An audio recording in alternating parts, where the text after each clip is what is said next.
دیکھیے پاکستان لگتا ہے کہ یہ سمجھا نہیں ہے آپریشن سندور جو ہے جو کیا تھا ہندوستان نے، کیونکہ آپریشن سندور جو ہے وہ صرف اور صرف ٹیررسٹ ہائیڈروٹس کے اوپر تھا، اور ان کے پھر جب ایئر بیسز کا ہوا، باقی جو ان کا جو آرمی سیٹ اپ ہے یا اور دوسرا آرم فورسز کا سیٹ اپ ہے اس کے اوپر کہیں سویلین گورنمنٹ وغیرہ کہیں اس کے اوپر نہیں کوئی اٹیک ہوا. اس لیے میرے کو لگتا ہے وہ ابھی تک سمجھے نہیں ہے. وہ سوچ رہے تھے کہ یہ ابھی بھی سوچ رہے ہیں کہ بھائی ہندوستان جو ہے ہم یہ ساری کارروائی کریں گے تو ہندوستان جو ہے چپ رہے گا. بٹ یہ چیز بڑی کلیئر ہے، ابھی حال ہی میں ہمارے جو چیف آف آرمی اسٹاف نے بھی کہا ہے کہ آپریشن سندور از کنٹینیوئنگ. لگتا ہے کہ ایک باری پھر سبق سکھانا پڑے گا، اور اس ٹائم جو ہے صرف اور صرف یہ ٹیررسٹ ہائیڈ آؤٹس نہیں ہیں، یہ سارے جو ایک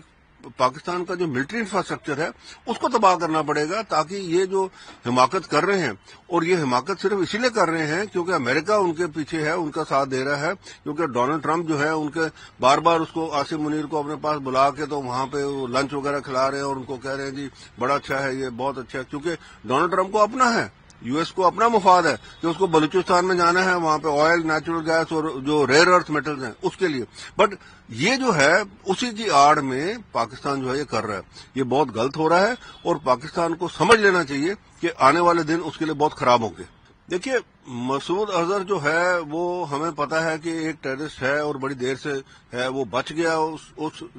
جو آپریشن سندور میں اس کا بھائی مارا گیا. تو یہ جو چیز ہے، جب تک یہ جو لوگ ہیں وہ کہتے ہیں نا ہائیڈرا کا جب تک آپ سر نہیں کاٹو گے وہ ایسے ہی چلتا رہے گا، وہ بار بار اس کو جنم دیتے رہیں گے. تو اسی لیے اب ضرورت یہ ہے کہ یہ ہائیڈرا جو ہے اس کا سر کاٹنا پڑے گا، اور یہ ہندوستان گورنمنٹ کو دیکھنا ہے کہ کس طریقے سے کرے، وہ کوورٹ ہو، اوورٹ ہو، جو بھی جس بھی ایکشن سے اس کا سر کاٹنا پڑے گا. کیونکہ یہ جو لیڈر بچے ہوئے ہیں کچھ جو ان کے جو ٹیررسٹ ہے آرگنائزیشنز کے، ان کو جب تک نہیں کرو گے آپ تب تک یہ کاروائی چلتی رہے گی، اور جب نیا بھی کھڑا ہوگا اس کو بھی آپ کو یہ کرنا پڑے گا. یہ بار بار ایک کنٹینیوئنگ ایفرٹ کرنا پڑے گا ہندوستان گورنمنٹ کو، کیونکہ اس کے علاوہ کوئی چارہ نہیں ہے. ہم نے دیکھ لیا بڑا ان کو ایک آپریشن سندور سے پہلے بالا کوٹ بھی ہوا، اس سے پہلے اور بھی ہوا، تو یہ کوئی ماننے والے نہیں ہیں. تو اس لیے یہ ہے. اور دوسرا،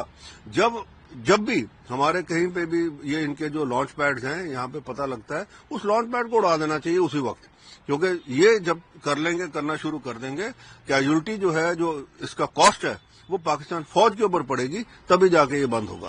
دیکھیے ڈونلڈ ٹرمپ جو ہے اب امریکہ کے اندر جو اٹکلیں اٹھ رہی ہیں، وہ کہتے ہیں بھئی یہ تو سائیکولوجیکل، پیتھولوجیکل اور ایک مینٹلی ڈس آرڈرڈ مین ہے کہ جس حساب سے یہ چل رہا ہے. اب وینزویلا کے اندر جس حساب سے اس نے کاروائی کی، اور یہ تو ساری دنیا کو پتہ لگ گیا، اور کچھ نہیں تھا، یہ صرف اس کے تیل بھنڈار کے لیے ہے، کیونکہ امریکہ کا اپنا تیل بھنڈار جو ہے اس کے اسٹریٹجک ریزرو جو ہیں وہ ڈپلیٹ ہوتے جا رہے ہیں. اور جس حساب سے یہ چل رہا تھا تو اس حساب سے اس کو لگ رہا تھا کہ بھئی اب اگر وینزویلا کے اوپر کنٹرول کر لے گا تو یہ پھر وہی پرانا جو کالونائزیشن والی بات ہے، تو جو کنٹرول کر لے گا تو وہ سارا بھنڈار ہمارے پاس ہوگا. اب کیوبا کے اوپر آ گیا. اب دیکھیے ابھی حال ہی میں وہاں پہ رشین وارشپس جو ہے، وہاں پہ 4 وارشپ جو ہیں وہ وہاں پہ آئے ہوئے ہیں، اور وہ ڈاک بھی ہوئے اور وہاں پہ ہیں. اب یہ جو چیز ہے یہ ایسکلیشن والی بات ہے، اس کو جو ہے بجائے اس کے ڈونلڈ ٹرمپ کو پہلے یوکرین کا مسئلہ جو ہے اس کو سارٹ آؤٹ کر لینا چاہیے تھا، بجائے اس کے کہ وہ وینزویلا کے اوپر کرے. اور دوسرا ایک ساتھ میں اور بھی ایک نئی چیز شروع کر دی ہے، گرین لینڈ کا جو الاپ لگانا. تو لگتا ہے کہ امریکن پبلک اب اس کے خلاف اٹھ رہی ہے.